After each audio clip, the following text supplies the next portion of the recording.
Manchester United head coach Ruben Amorim has welcomed Matheus Cunha back into the fold but revealed there are a couple of injury doubts for Thursday's Premier League home game against West Ham United.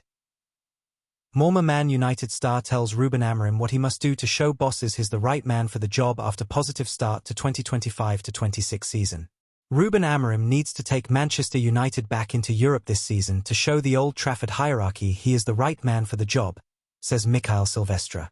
United recorded their lowest ever finish in the Premier League last season after Amorim replaced Erik ten Hag in November, and dropped out of European competition for only the second time in 35 years when they lost the Europa League final to Tottenham.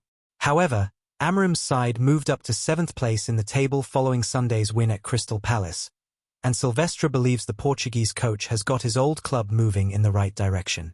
"I think they are moving forward slowly because there is no magic wand," said Silvestre, who won 4 titles, the Champions League, FA Cup and League Cup after joining United from Inter Milan in 1999.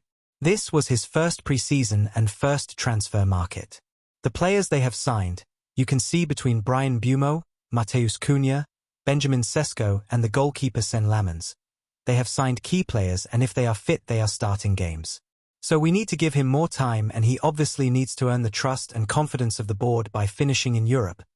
I'm not talking about the Champions League. I think the team is looking much better than last season.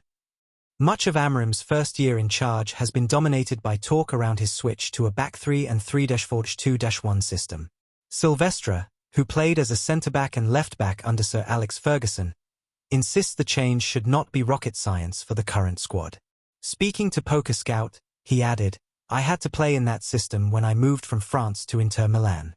I played mainly as a left wing-back and I played centre-back as well in that system in France before.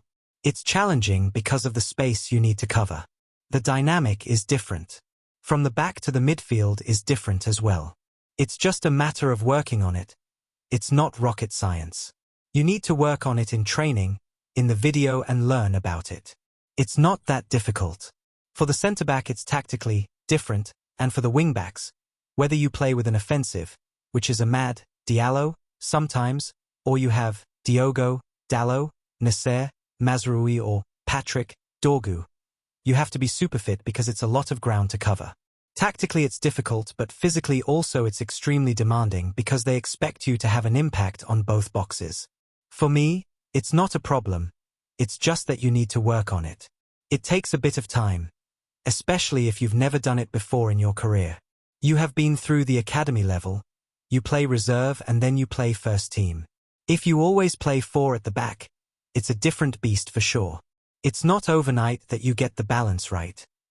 Silvestre, now 48, left Old Trafford for Arsenal in 2008 and believes the Gunners are on course for their first title success in 22 years. "I think they will win it," said the Frenchman. "They are in a stronger position than the previous season and also they are benefiting from the bad form of Liverpool. From champions to what they are doing now, Liverpool are very inconsistent. Manchester City are still trying to get into their rhythm. If you combine the two, their own performances and the way the direct opponents are performing, I think this is the year." Mikel Arteta has shown constant progress.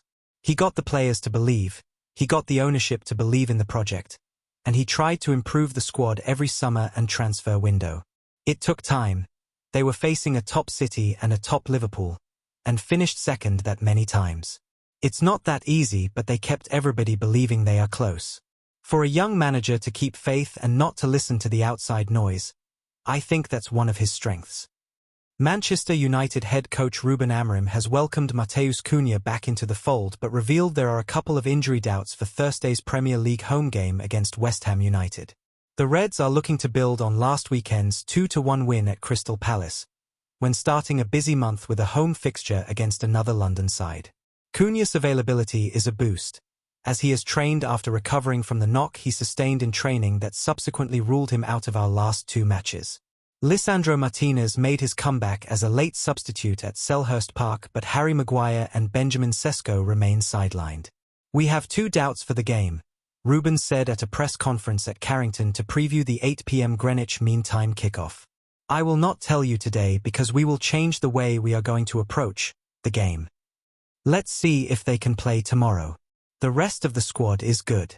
Matheus is good. Harry Maguire and Sesko are out. West Ham's team news. Hammers boss Nuno Espirito Santo has appeared to suggest that Crescencio Somerville will not be fit enough to make the matchday squad. The former Leeds United winger looks set to join Lucas Paqueta on the sidelines, as the Brazil international is suspended, following his red card for dissent in the defeat to Liverpool. I don't think so, unfortunately, Nuno said, in regard to Somerville. He still has some issues. We are still assessing, but I think it is going to be too soon. You know that we all have issues after games and, maybe later, the reports come about injuries, but we are still assessing. Hopefully, everyone is going to be okay. Goalkeeper Lucas Fabianski and midfielder Oliver Scales are both absent.